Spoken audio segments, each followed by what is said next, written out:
You think it's murder? I mean, clearly it's murder. What can I do to help?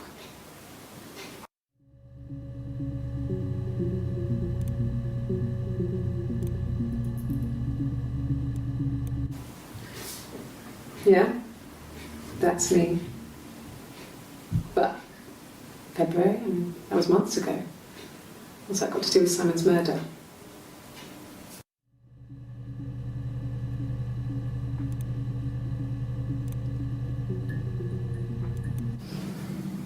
I didn't murder Simon. You've got it wrong. You've got the wrong person.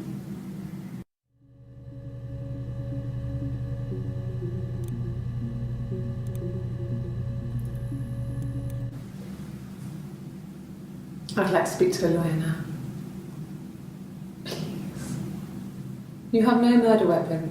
You have nothing. And all these stories we've been telling each other, just that. Stories.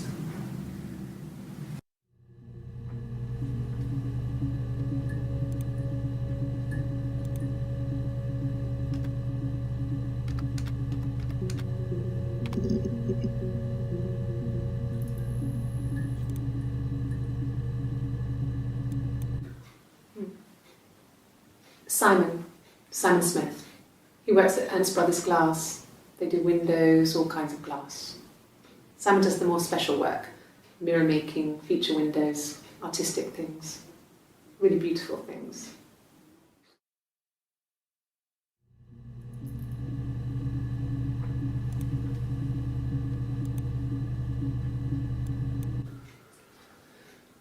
Simon is 6 foot, darkish blonde hair, average build.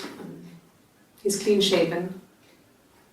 If his beard grows, it goes ginger, so he shaves it. I mean, not that there's anything wrong with ginger hair. I bought a photo. They said a spring photo. This was taken last year on holiday in Rome. It's the best one I have.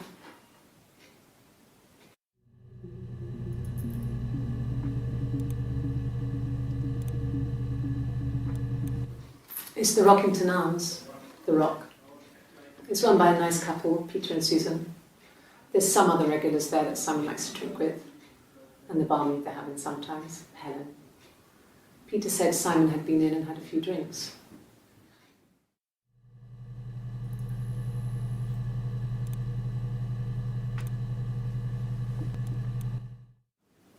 Yes, there's an Amstrad one. No one uses it for very much. There's a printer so you can write letters on it. Simon sometimes plays games, you know, climb the tower, save the princess, that kind of thing.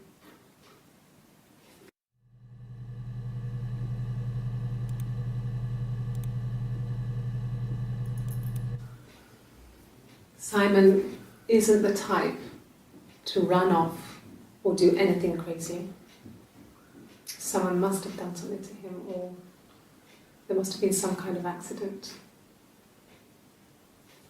So what do we do next?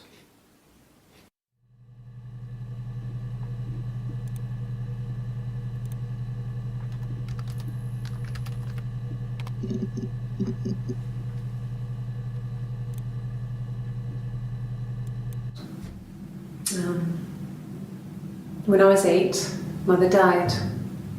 She slipped down the stairs. It was an accident. I had read a diary at that point and I knew she wasn't my real mother. So I burned the diary that day and I left. Walked out and across the street.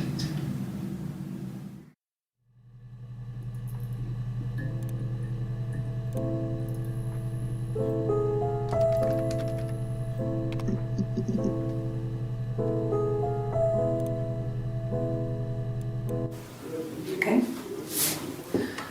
There's a girl and she's staring out of the window. She's sad. She's trapped. She's here. She's looking out the window because her mother won't let her out.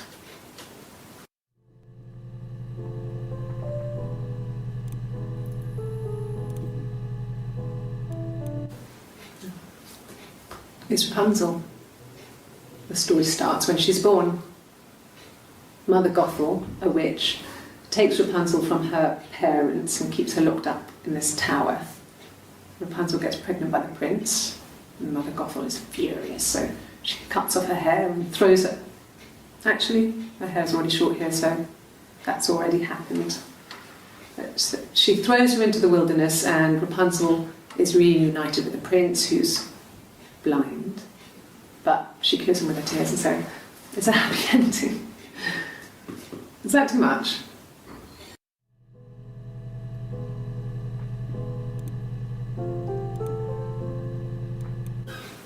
I would have been a good mother. I was young, but I would have been a good mother. She was a girl, by the way, the baby. We were going to call her Sarah. Simon wanted to call her Ava after his nana, but I didn't want her to have a symmetrical name.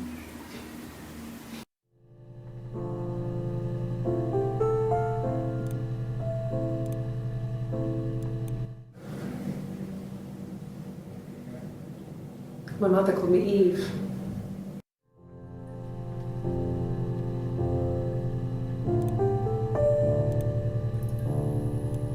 Well, she wasn't my real mother, but she raised me.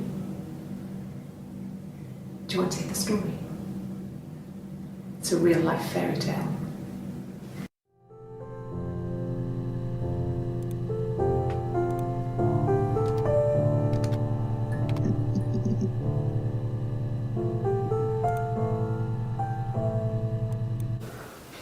Well, my friend Eve.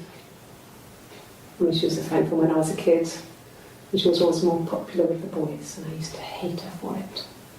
I mean, really hate her sometimes.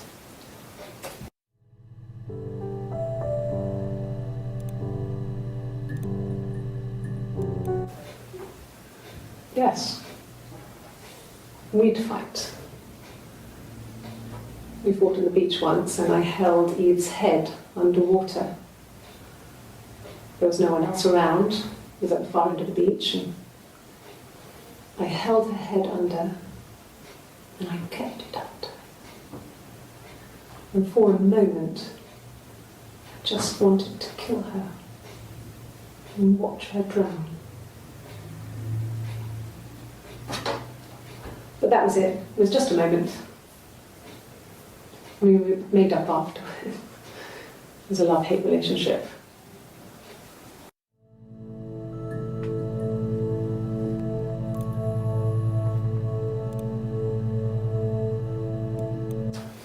A police station. Yeah.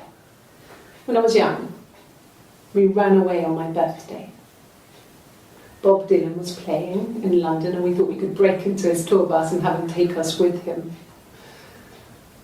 The taxi driver we paid to drop us off, I mean, we'd saved money, pinched a bit here and there to pay for the fare. He was suspicious because we were so young, so he told the police. So they came and picked us up and took me back to Portsmouth. My mum picked me up from the station. But I blamed everything on my friend Eve. So my parents let me off.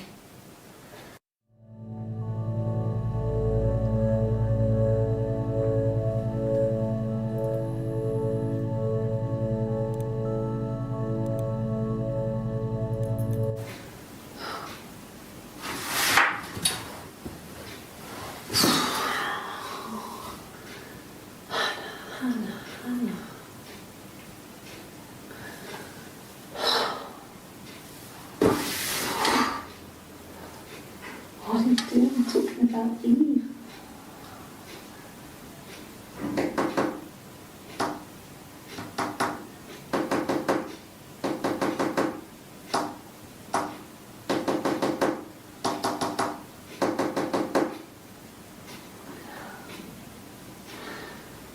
Poor Simon.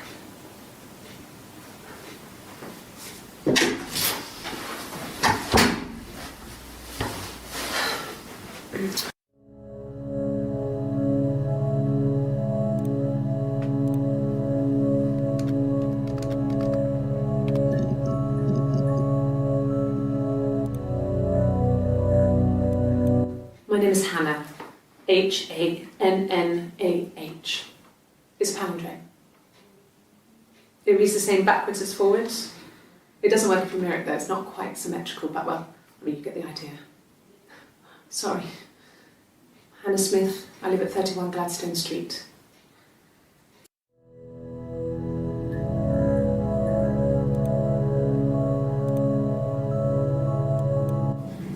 Yes, my name is Hannah Smith.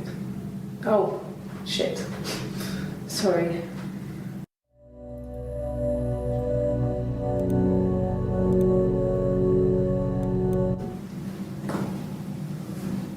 Across the road, where my parents first lived there, was a midwife called Florence.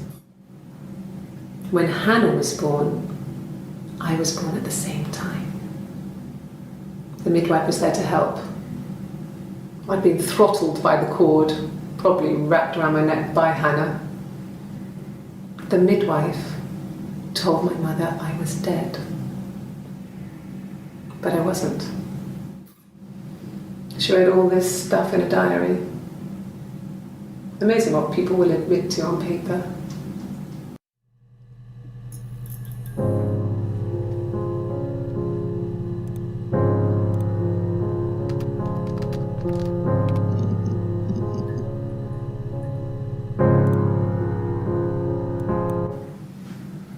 Florence took me home with her.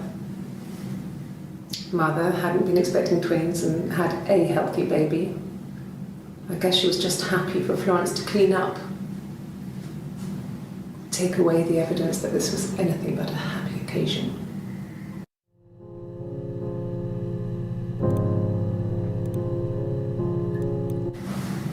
Florence raised me in her home.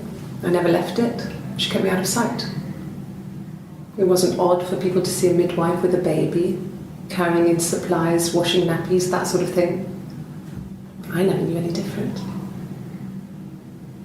I grew up looking out of my window and seeing her across the road. I thought it was like a reflection in the mirror. She was me.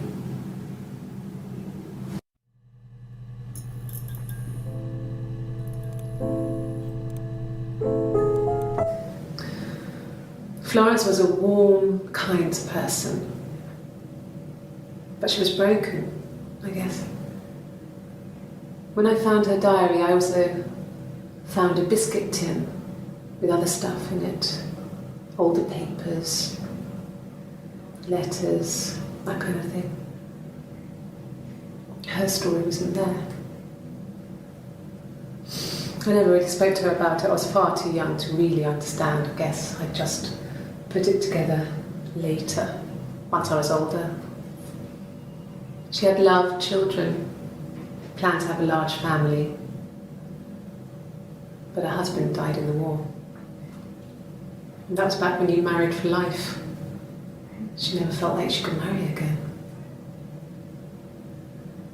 Isn't that strange? She was a widow from her 20s. But, I mean, I guess it was different then. You know, you married for life and she felt she could never marry again. I guess it was harder, a war widow. One of the dead. I don't know, maybe there was more to it than that. I don't really know.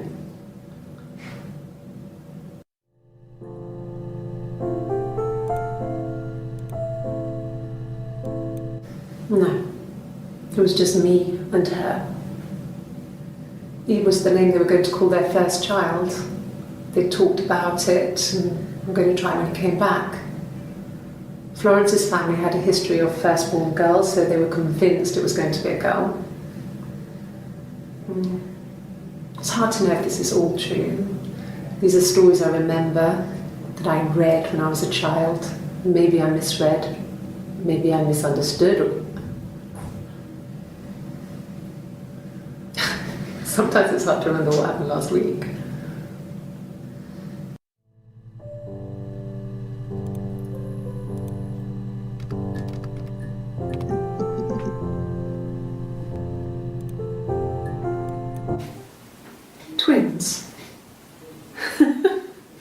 Really? Are you really asking me that question?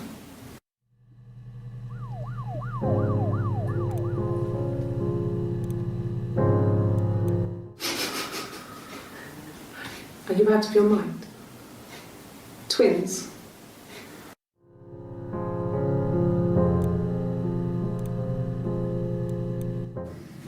There were always princes and princesses. They were the special people, more important than the other characters in their stories. We knew we were like that.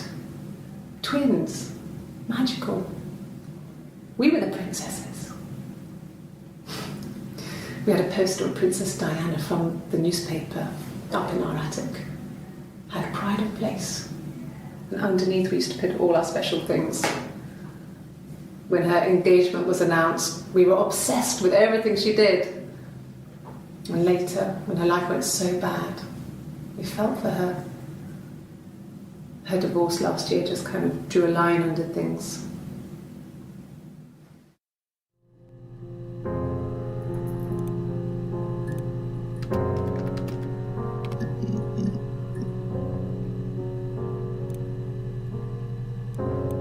Yes.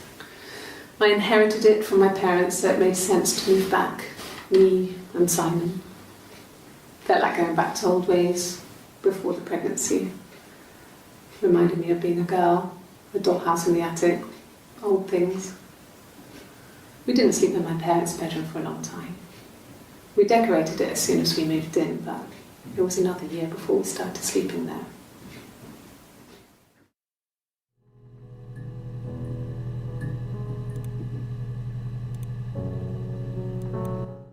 Yes, I read a lot as a child and watched lots of TV. Then the doll's house we had, we still have in the attic.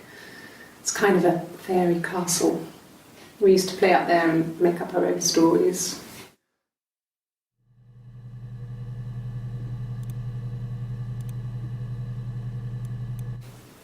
Could the hairs have come from somewhere else? I mean, could they... We have a lot of dolls in the attic. There's a Rapunzel doll with long blonde hair. Could they have come from there?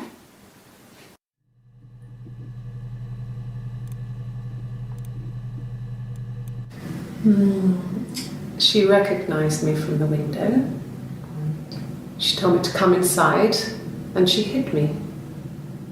They had made the attic into a place where Hannah could play. There was a dollhouse. She hid me up there. No one else ever went into the attic. It was her place.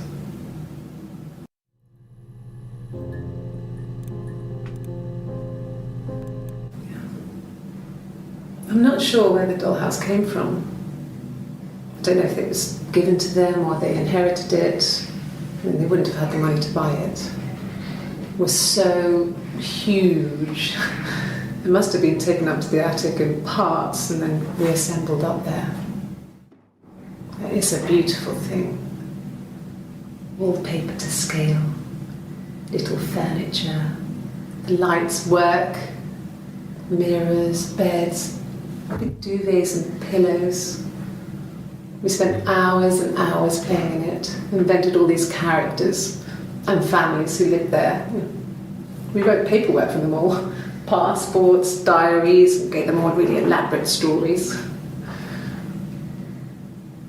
Once, a moth got trapped in there. We'd left a light on.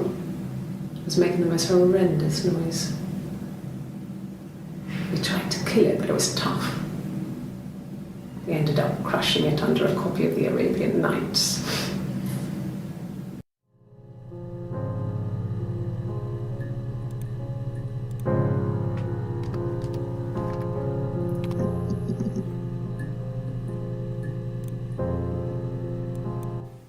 What did your wife do? She didn't kill you. You think I killed Simon because he was having an affair? Well, I didn't kill him. I wasn't even there. I was in Glasgow worrying about whether my baby was still growing inside me. I mean, why would I kill Simon? I loved him.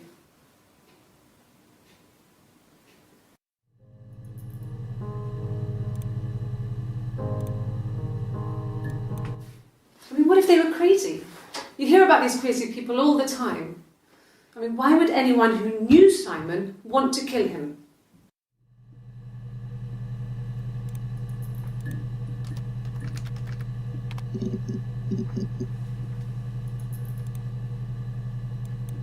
An affair. Simon wasn't having an affair.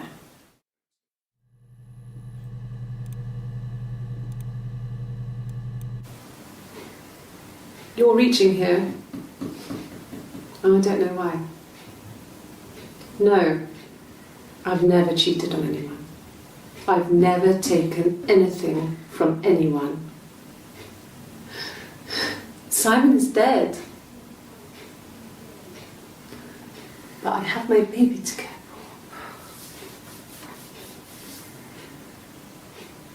for. Why are you trying to make me sad? Why are you so obsessed with sex and affairs? You cheated on your wife. Is this your thing?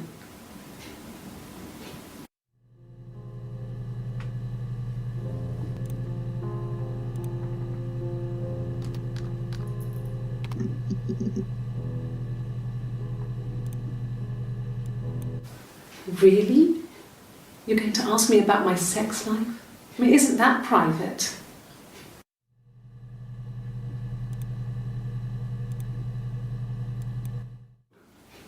Are you married?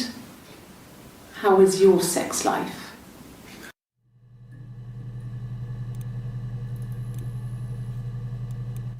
So, our sex life is probably fairly average for a couple after 10 years of marriage.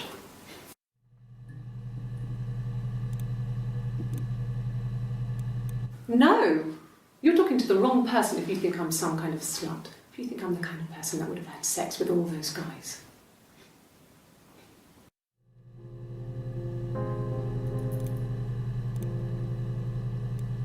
No, I was 15, Carl was older, 17 I think.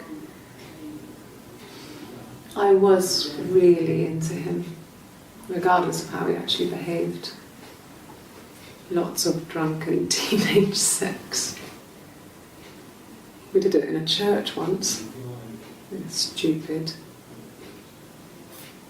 So he got tired of us and we split up after about 6 months. It was sad, but those early experiences, they help you realise who's really important to you, you know? Family.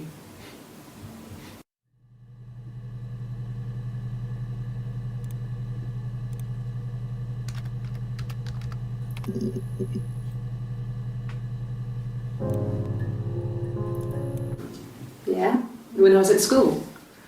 I worked part-time in the front shop. It was sort of an extended family thing. My dad used to work there, my mum worked there before I was born. I took care of paperwork, filing, typing out invoices, that kind of thing. It was a good job for a girl back then. I didn't work a till or anything though. I was quite shy, so I wouldn't have liked to have worked a till.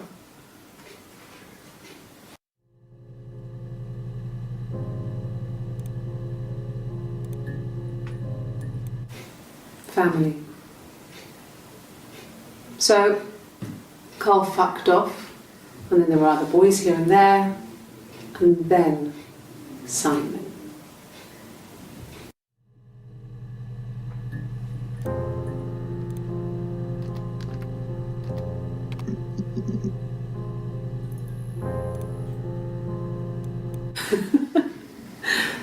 Was he my first? No need to be so coy. No, he wasn't my first. That would have been Carl. He was a local boy in a band.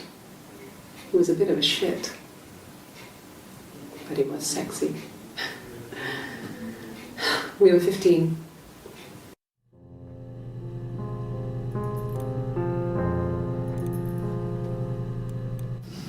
Differences? She's a better driver than me. She passed the test for us. I tried to take it and nearly crashed the car. Learned that you can't rely on confidence to get you through everything. She is the shy one. She was especially shy around boys. If Hannah liked a boy, I would have to pursue him. It was that way with Carl. Hannah met him first. She had such a crush. I let him take my virginity after a night that his band had played at. It got difficult. When I was with Carl, we would have sex, but Hannah couldn't let him see she was a virgin. She had lots of excuses. After a while, we decided that I should take Hannah's virginity. It's not that different to a bruise, pulling a tooth, a graze. We used a hairbrush. After that, we took it in turns, though. I was always the one who seduced the boys. Until Simon.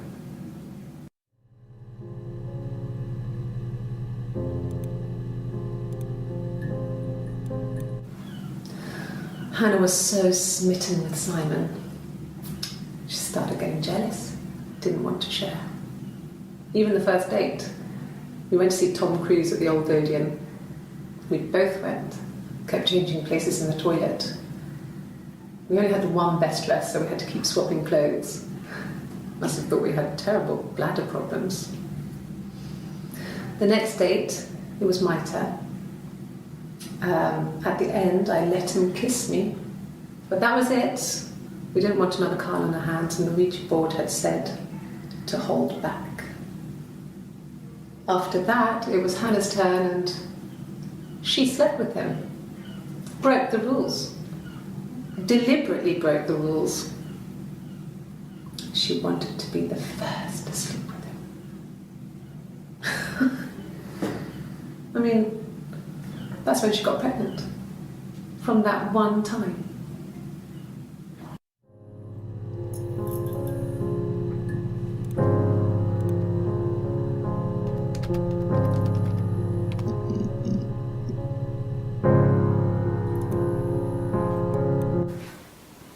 I got pregnant. Both our parents had a big powwow. We weren't even in the room. And they decided we should get married.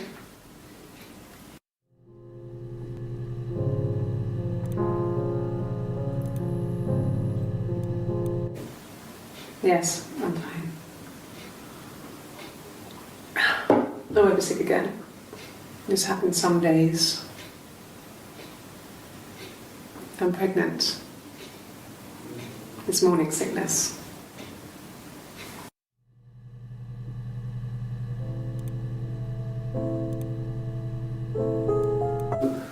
No. Well, yes. You found out on my birthday. I told him I was pregnant.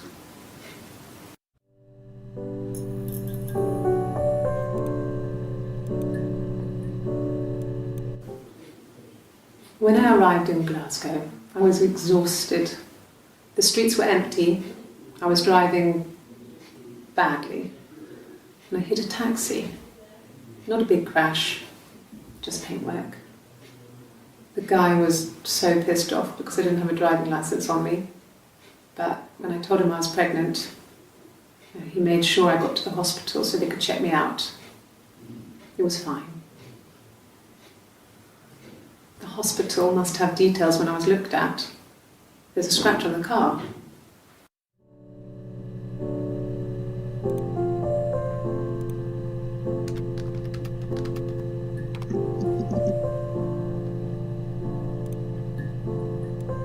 Asked the hospital.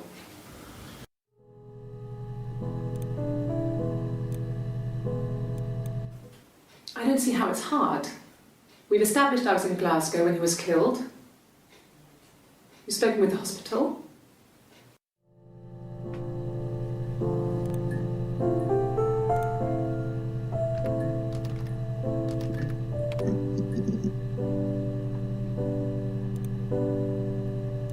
So I got in the car and I drove. I just kept driving north. Just kept going, just wanted to get as far away as I could. When I finally stopped, I was all the way up in Glasgow. I was so tired. I just had to sleep.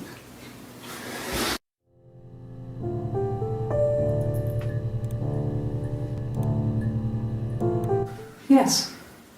I got to Glasgow, I was exhausted, so I pulled over and slept in the car. I woke up because a rubbish truck went past. I got some petrol, bought a coffee and a pastry, tried calling someone from the payphone, and then headed back.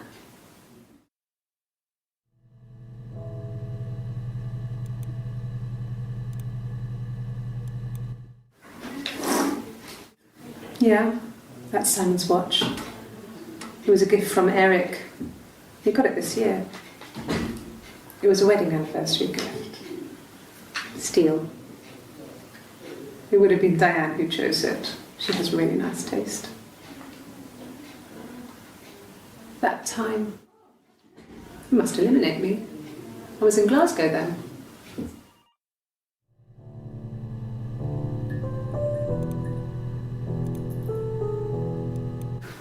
No, I don't think so. Glasgow was deserted that early in the morning.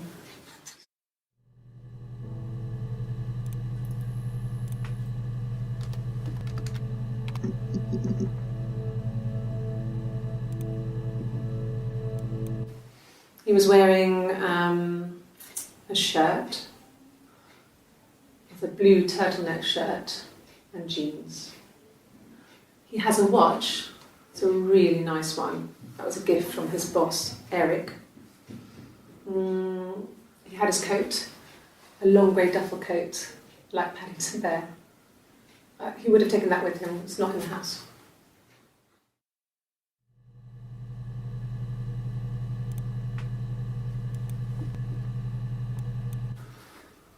So, it was Friday evening, we had an argument, he left. On Saturday he didn't come back, I waited all day. He was supposed to go help Eric out with something on the Saturday afternoon, they had a job, he didn't show. So Eric was ringing on the phone. I checked at the Rock, that's our local. They said they'd seen him on the Friday night but not since. He still wasn't back this morning, it just isn't like him at all. Still not back by dinner time. It's getting dark again, so I decided to come and see you. His parents haven't heard anything either.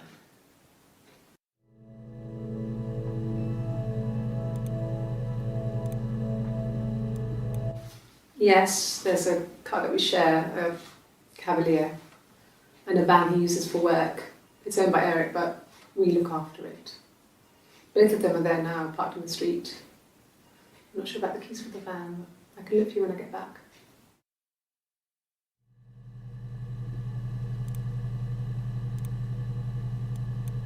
Yes, that would be in his wallet. It's a Visa, a silver one. He doesn't like to spend money he doesn't have, so he usually pays with cash, but Eric convinced him to get one.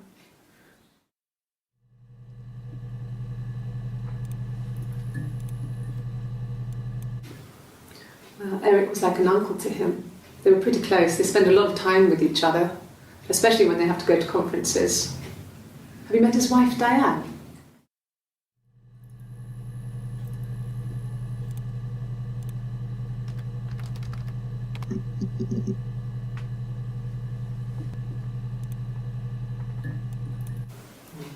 Diane is really nice. She helps out with the glaziers, organises the Christmas party, that sort of thing. They have 2 kids, really sweet kids. She used to look out for me when I worked there.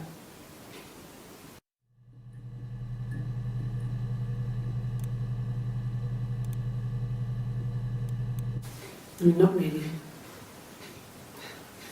He would go to the pub. He had his drinking buddies there, but no one ever really came back to the house. Sometimes Eric, his boss, and his wife would come over for dinner. That would be us returning the favour.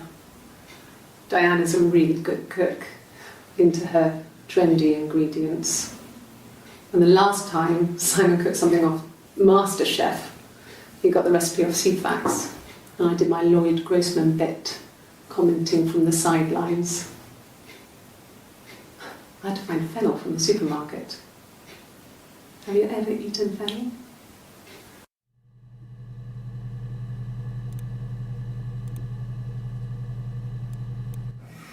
Simon and Eric arguing? No, I can't imagine they'd be arguing. And they get on so well. Unless it was something to do with work. Maybe Simon was being too much of a perfectionist. But I don't know. You should ask Diane.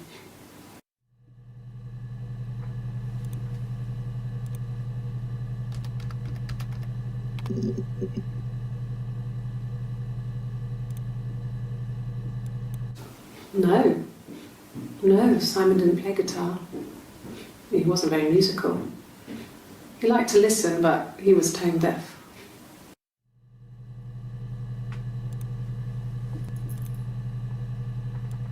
Yes. Yeah, it's my guitar.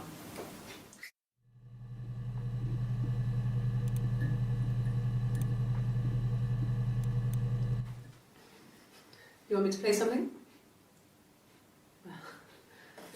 I'm not the world's greatest guitar player. Okay. Probably needs tuning. No, it's okay. How about a traditional ballad? Should be right up your street.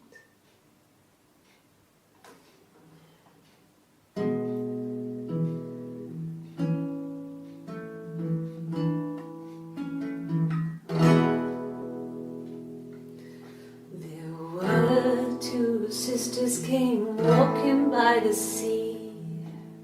Oh, the wind and the rain. The eldest one pushed the other one in. Oh, the dreadful wind and rain.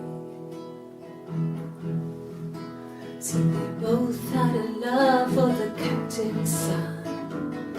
Oh, the wind and the rain, but he only cared for the youngest one. Oh, the dreadful wind and rain. Oh, the eldest envied her sister fair. Oh, the wind and the rain, with a pretty little face and her long blonde hair. Oh, the dreadful wind and rain. She pushed her in and held her down. Oh, the wind and the rain watched her as she slowly drowned. Oh, the dreadful wind and rain. Oh, she floated up and she floated down. Oh, the wind and the rain floated till a ship came by. Oh, the dreadful wind.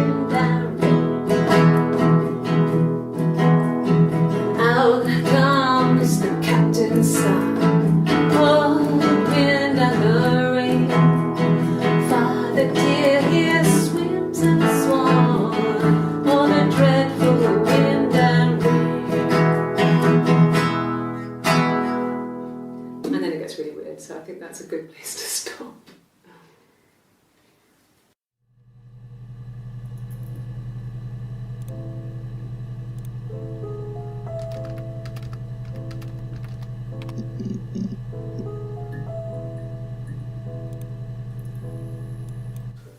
No, he doesn't have any tattoos. He has a scar down here near his stomach, past his hip. Cut himself with some glass. That was before, a long time ago. He looks just like the photo. He's not got his glasses on here though. He takes them off with the camera.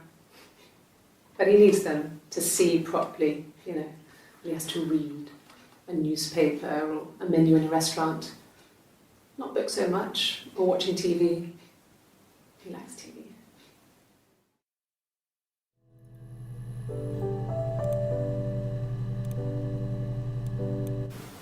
Oh, my tattoo. I got it to express my individuality. It's an apple and a snake.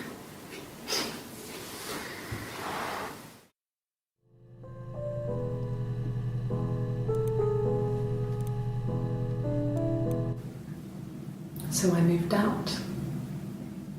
Got a small bed sit. Got my tattoo to mark the occasion. I was singing in a bar in the evenings, so I had some money, enough money to cover my rent. And I've been doing something similar ever since. I haven't put down any roots. I don't exist.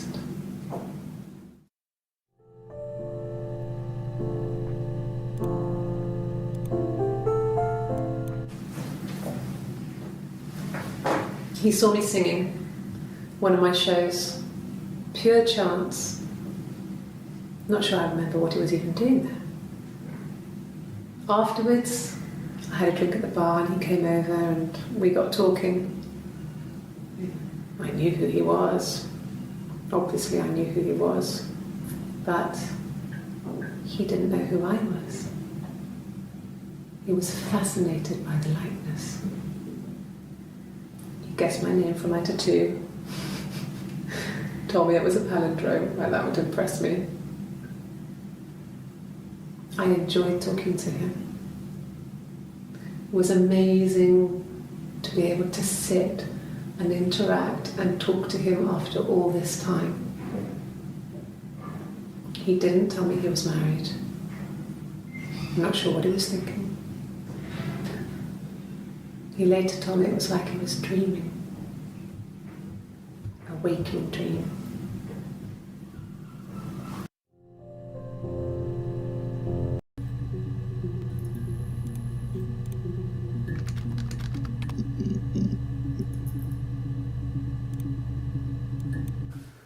Married couple stuff, a stupid argument, nothing specific. No one knows how to push your buttons better than those you're close to.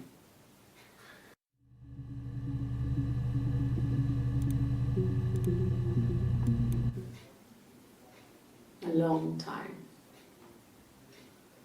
We got married when I was 17.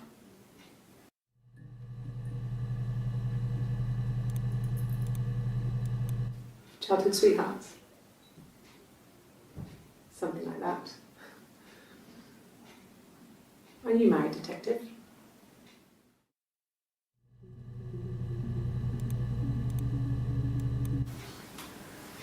When you've been married for 10 years, stuff accumulates.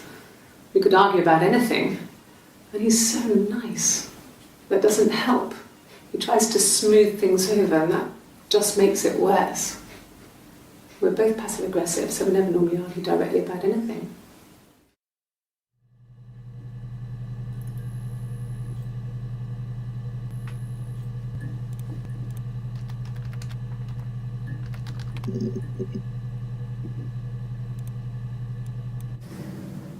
If one of us got hurt, the other one would have to be hurt too. A grazed knee, a bruise. When I lost my tooth first, we had to pull our harness to match. Once, I slept with a boy who was seeing another girl. The girlfriend came up to Hannah the next day and punched her in the face, gave her a huge black eye. That night, she had to do the same to me. And she almost went too far. I couldn't see out of that eye for days. She snuck a frozen piece up for me from the kitchen. Well, so much of our bodies were synchronized anyway. We started our period on the same day. All our childhood diseases, stomach bugs, nits.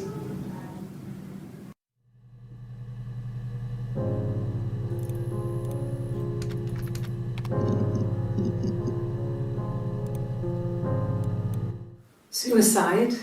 No. I mean, he would never do anything like that. He is not the kind of person to do anything like that. I mean, to hurt himself? No.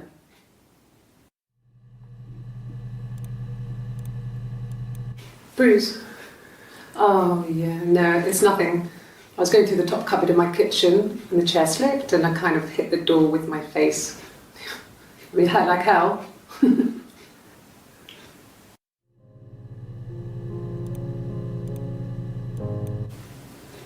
mean, I don't know. Something must have happened to him on his way home. He could be hurt, I mean, why hasn't he phoned? I don't know.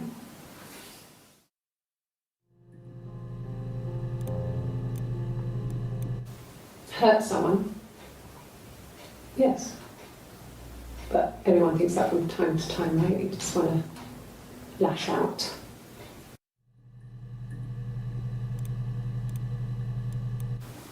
They said it was food poisoning. There was something in the food they ate. My dad liked to pick mushrooms, grow them too. They said it was the mushrooms. It was hard to believe. Death caps. They have a skirt around the cap. My dad taught me that. But, I mean, the police had no reason to think it was suspicious. They lived alone. And no one had any reason to hurt them.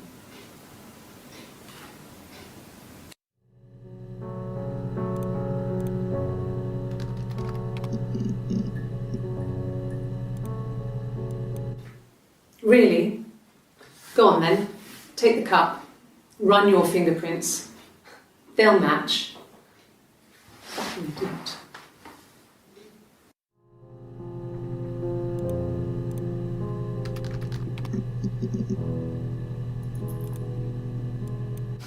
We spent the wedding night in a hotel in Brighton. It would have been too much to do more. We were saving for the baby. It was wonderful to be in a hotel, away from home, just alone together. Since then, we've always tried to get away for our holiday.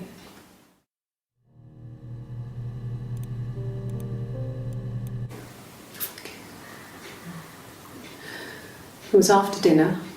I'd spoken to Sam's parents on the phone. I looked up for an early night and I suddenly had this thought. I think it was something his mum had said. She'd been speaking about old stuff, sad stuff, about when we lived there, about the baby.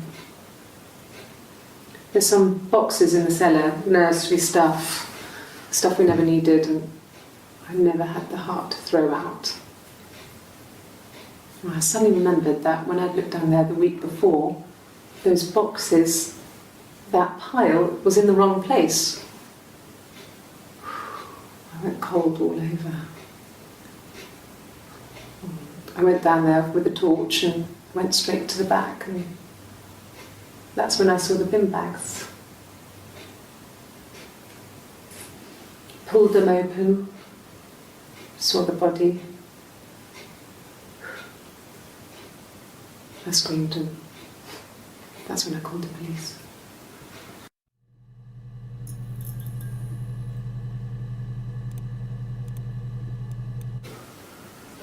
I wasn't in the house all of Friday night. After the argument, after Simon left, I left too. I was upset and I wanted to get away. So I took the car.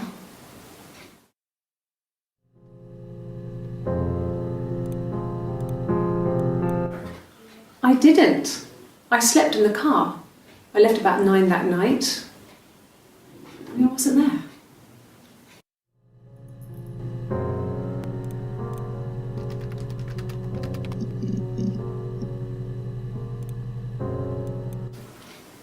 I thought it made me sound suspicious.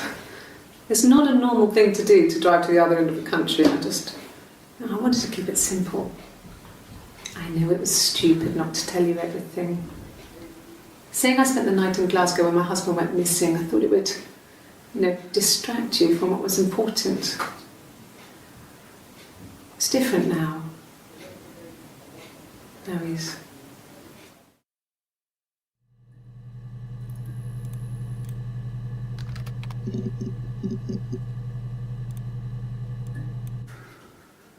We couldn't afford our own place. Simon dropped out of school, went full-time at the Glaziers. That was Eric's generosity. We moved in with his mum and dad. They had a spare room for us and the baby, if it came. It was a nice change, time to myself, living there for those months, full of hope.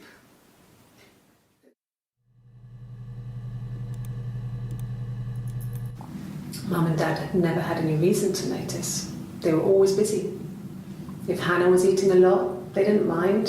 She didn't put on any weight. That girl has a healthy appetite. If they heard us talking in the attic, they just thought it was Hannah playing one of her games, and that Eve was our imaginary friend. Once, she was already up and dressed and ready to go to school, and I snuck down for a piss. Mum saw me in my underwear, she went mad. "Get dressed this instant!" So I ducked into our bedroom, and seconds later, out came Hannah, dressed and ready. Mum was amazed.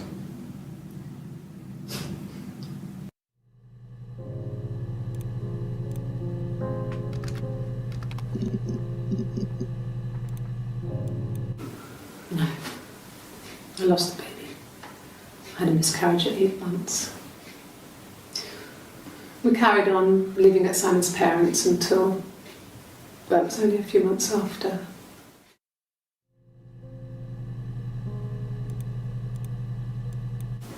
Yes. It was a shock to him. I mean, we never thought it was possible. I don't know what I hadn't decided whether to keep the baby. I wasn't really ready to talk to him about it.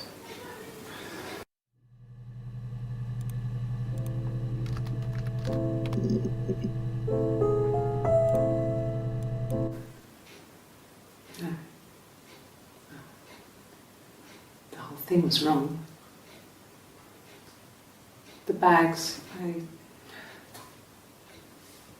think they were from our kitchen, you can probably check that.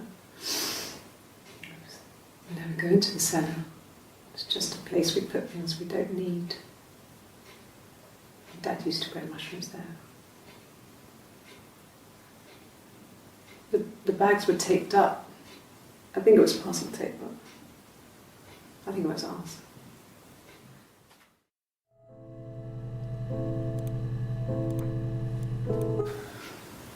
Well, fine, considering. I got back into the house today, and that was weird, knowing your people have been there through my things. It's like I've been burgled. I mean, worse, obviously. I don't know. I haven't lived in the cellar yet. They sent a cleaner in, as good as new, he said. But they had to throw some stuff out. Couldn't get the blood out. And I'm still waiting to hear from the coroner so we can get a date set for the funeral. It's going to be a cremation. So,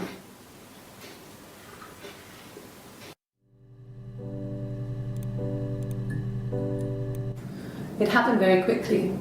We hardly had to talk to each other. We agreed almost silently. The baby was what mattered. We'd help each other. We cleaned up. We bagged up the broken mirror, her clothes. They're gone. We took him down to the cellar. We knew we had an alibi, and we wanted the body to be found later. We wanted to have suspicion on us, so we could then disprove it, rather than have it linger. Better to keep the body in the house than risk being seen with it. The watch, that was my touch, to make sure the alibi stuck.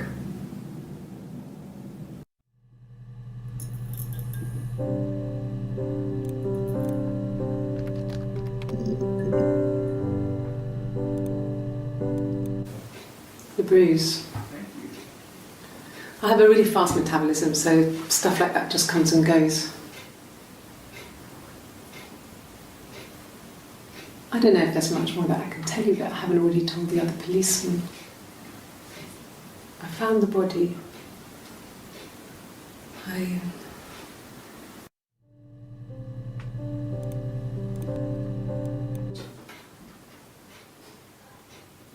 His body. It didn't look real. And his throat.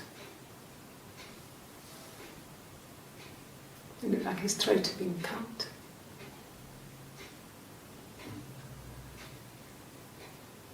didn't see his glasses. He has these thick glasses.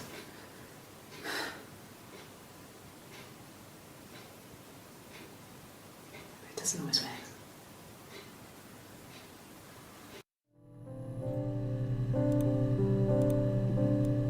Really? Okay. Here's the rest. Oh, they laid a body on the dock to dry. Oh, the wind and the rain, till a fiddler with a fiddle came walking by. Oh, the dreadful wind and rain. And he made a fiddle bow of her long hair. Oh, the wind and the rain. Yes, he made a fiddle bow of her long blonde hair. Oh, the dreadful wind and rain. And he made fiddle pegs of her finger bows. Oh, the wind and the rain. Yes, he made fiddle pegs from her finger bows. Oh, the dreadful wind and rain. And he made a fiddle out of her breastbone. Oh, the wind and rain. The sound could pierce a heart of stone. Oh, the dreadful wind and rain. But the only tune that the fiddle could play was oh, the wind and the rain. Yes, the only tune that the fiddle could play was oh, the dreadful wind and rain.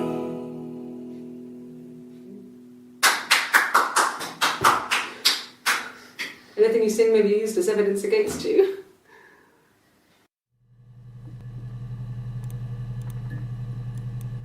Can you imagine? I tried. I tried to get pregnant too, but it didn't happen. I slept with so many boys, men. My body refused. I think my period stopped because hers had. I was pretty ill. I mean, how could we stay the same now? I felt like Hannah had really fucked things up. Set us down separate paths. We had become different.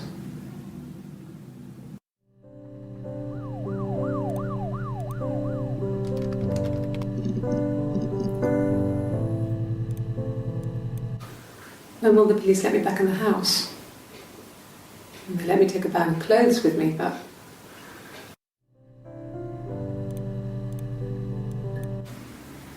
No. 1984 was an awful year in the end. We were living at Doug and Eleanor's. I lost the baby at the end of spring and my parents died in the summer. It was a hot summer, a heat wave.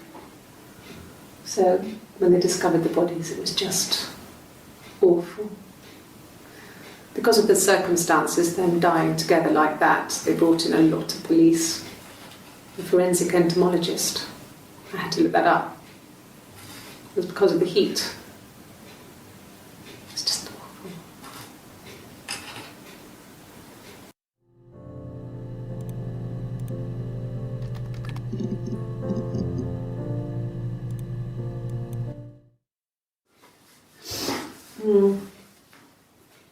I left the next day, Saturday. I slept for a few hours in the car. When I woke up, I came straight back. Simon wasn't returning my calls and I wanted to try and make up. I got back to the house and Simon wasn't there. And excuse me. Is there a bin?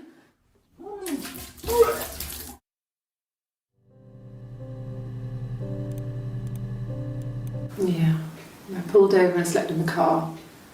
This was just by the side of the road. I was exhausted.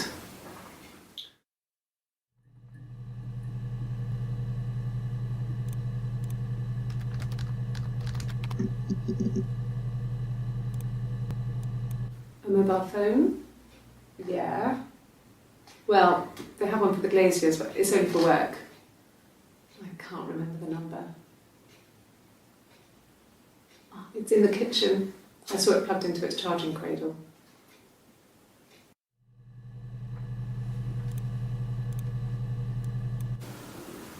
I did.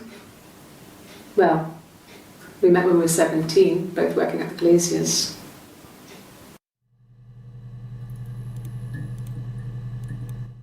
No, everyone loved Simon. He's a glazier, he doesn't have much money. I don't know. I don't know.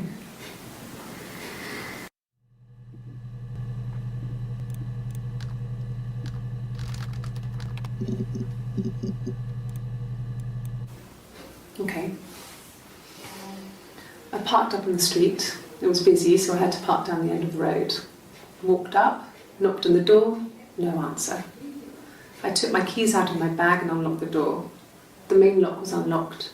You can tell because the key doesn't turn when you try to turn it to the left. I walked in. Simon's coat wasn't on the peg. I couldn't see his shoes in the shoe rack. I shouted out. I walked straight into the kitchen because he usually sits in there to have a cup of tea and read his paper, but he wasn't there. I touched the kettle. It was cold. I looked quickly in the living room. Nothing. So I walked upstairs to the bedroom and he wasn't there. I didn't search for him because it was pretty clear he wasn't there. I had a shower. The phone rang whilst I was in the shower. I didn't answer it. I think it was Eric. Then I was just exhausted. So I lay down on the bed and I fell asleep, though I didn't mean to. I woke up a couple of hours later and I was surprised to see no one in the bed next to me. And then I remembered where I was and what had happened. That's when Eric called again. This time I spoke to him. Then I called Doug and Eleanor. And then I decided to come and see you. That enough?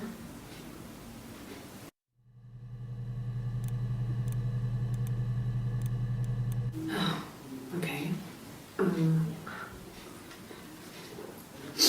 I parked up on the street. It was busy, so I parked down the end of the road. I walked up to the house. I knocked on the door. No answer. I took my keys out of my bag, unlocked the door. The main lock was unlocked. I could tell because the key wouldn't turn when I tried to turn it to the left. I walked in. Simon's coat wasn't on the peg. I couldn't see his shoes on the shoe rack. I shouted out for him. I walked straight into the kitchen. He usually sits in there to have a cup of tea and read his paper. He wasn't there. I touched the kettle. It was cold. I looked quickly into the living room. Nothing. I walked upstairs to the bedroom. He wasn't there. I didn't search for him because it was pretty clear he wasn't there. Then I had a shower. Whilst I was in the shower, the phone rang. I think it was Eric, his boss. I didn't answer it. Then I came out and I was just exhausted. So I lay down on the bed and I fell asleep, but I didn't mean to. I woke up a couple of hours later and I was surprised to see no one in the bed next to me. And then I remembered where I was and what had happened. That's when Eric called again. I spoke to him. Then I called Simon's parents. And then I decided to come and see you. That enough?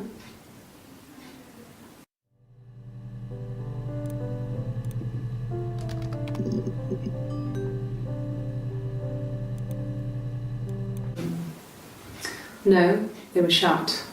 Most of the windows were really hard to open anyway. They're stifling in summer. They were painted over by my dad.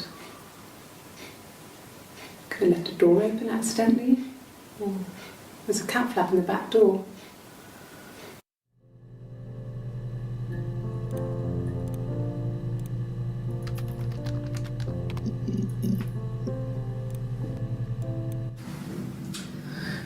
I was living in the attic.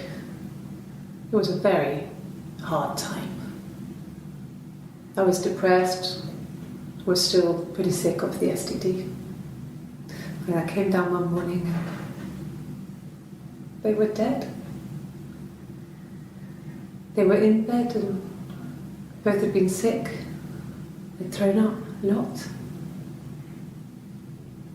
And I'd slept through it.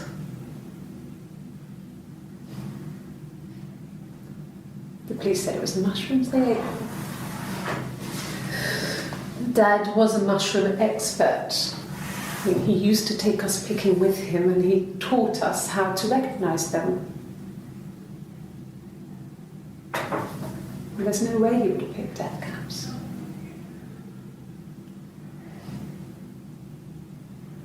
But the police believe that's what happened.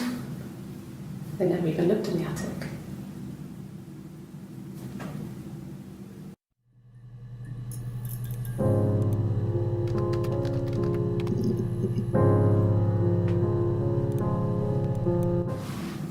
Yes, it was a cremation for the best. We both wore black and had veils, so it was easy. And after the funeral, everyone came back to the house. Hannah served up sandwiches, and I stayed out of sight.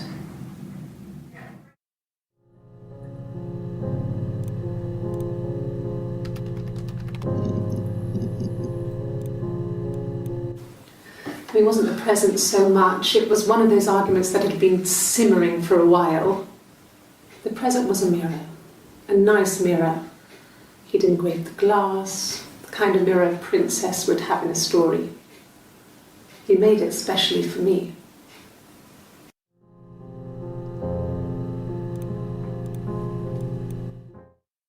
The mirror. I can't remember. I put it somewhere safe. Upstairs, I think. I haven't looked at it since.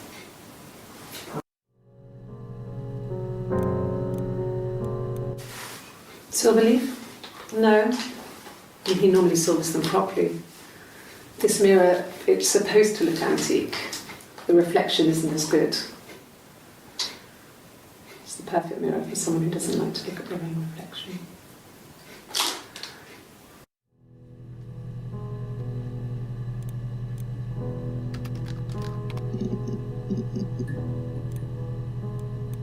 This was about 9. I went round and she was waiting for me. She was furious and so angry, the kind of anger you can only have towards yourself. We screamed at each other, argued, cried, we fought. I hit her back, left a bruise. I had my wig on from performing and she tore it off. Eventually we grew tired of fighting and I left.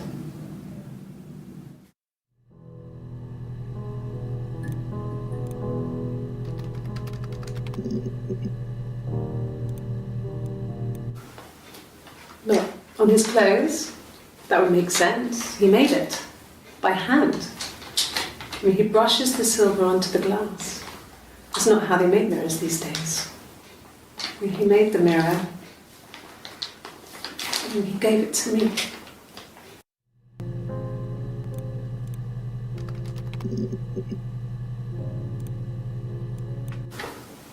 What kind of hairs?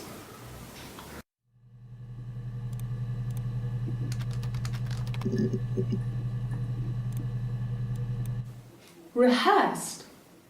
You ask me the same question, you'll get the same answer. Is that your evidence? Of course I thought about what happened then. It's all I've thought about. My husband is dead.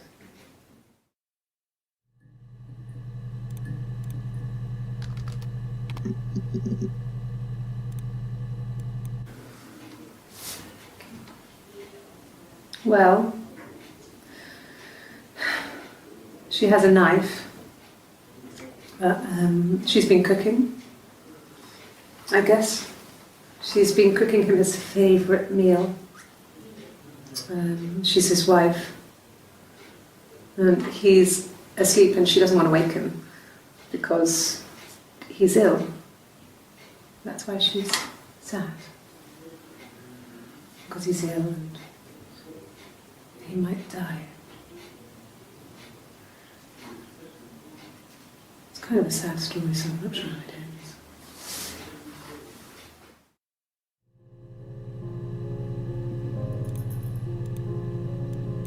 Yeah. They've gone to bed feeling ill. thinking it was flu or something. The neighbour called me, I had to use my key to let them in. We found them dead in their bed. And they'd been there for days. No one had noticed. Just awful. It was so soon after my miscarriage. The worst year of my life. I'd been so happy to get married, and after that it was just like, fuck.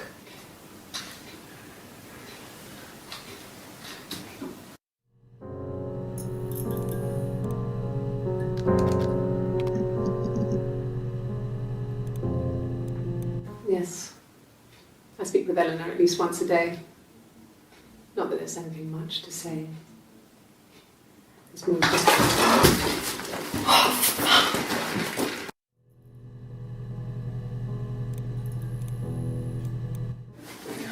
No, I'm okay. Fuck.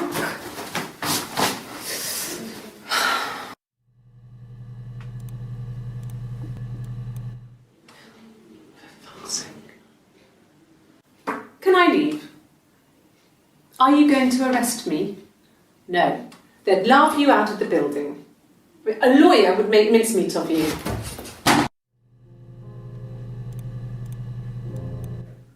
Are you arresting me? No. Fuck off. Open this door.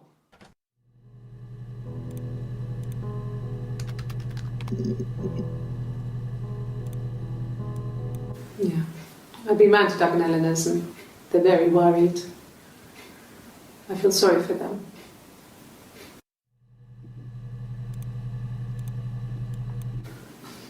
I got a job to contribute, you know. Doug knew someone and I got a job as a dinner lady at the primary school.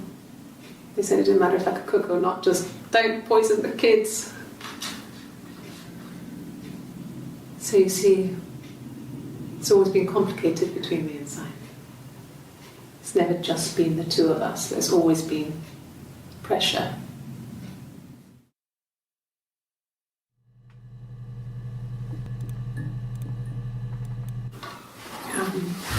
I hoover, I dust every week, maybe less.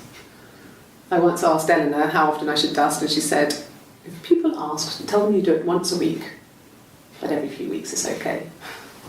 I think she was just trying to make me feel better. I mean, when I was there, she was hoovering every day, you know, ran an ordered house. You know how that generation is, putting on a brave front. She has secret stashes of cigarettes. Doug doesn't even know she smokes. When I was there, I saw her. She has these sort of porcelain vases, ornamental, next to the Reader's Digest books.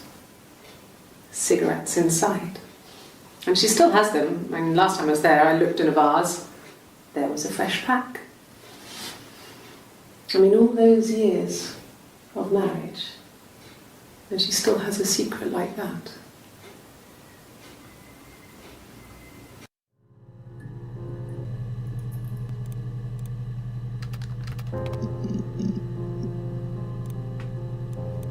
Sure, I think. I do all the bills and paperwork and handle all the money stuff, so it should be easy for me to find. Do you want them dropped off to you?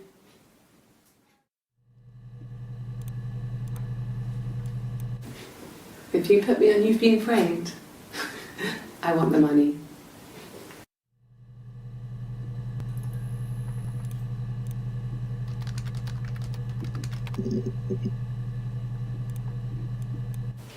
Then my parents died. It was the worst year of my life. A miscarriage and then my parents.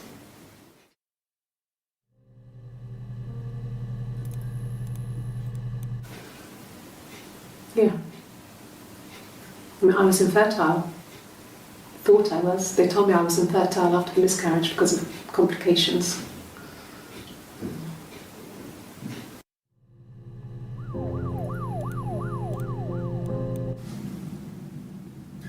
Hannah had a miscarriage. This was late in the pregnancy and it left her infertile. Felt like the universe said, corrected its course. We were aligned again. But Hannah and Simon were still living with his parents. They were married. Simon had a job at the Glaziers now. Eric had given him a full-time position after he left school. And then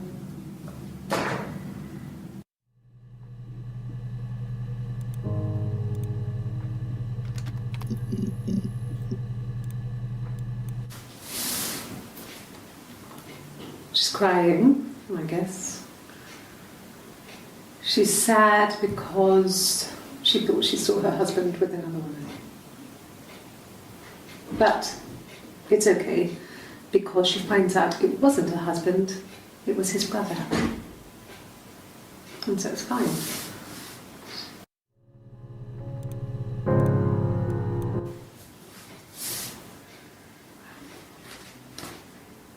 Okay, she's being chased. They're trying to catch her because she did something bad.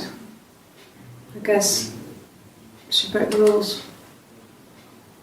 Or maybe they think she did something bad. Maybe it wasn't her fault. She looks scared, not guilty. Maybe it was mistaken identity. Did they catch her there? I don't know.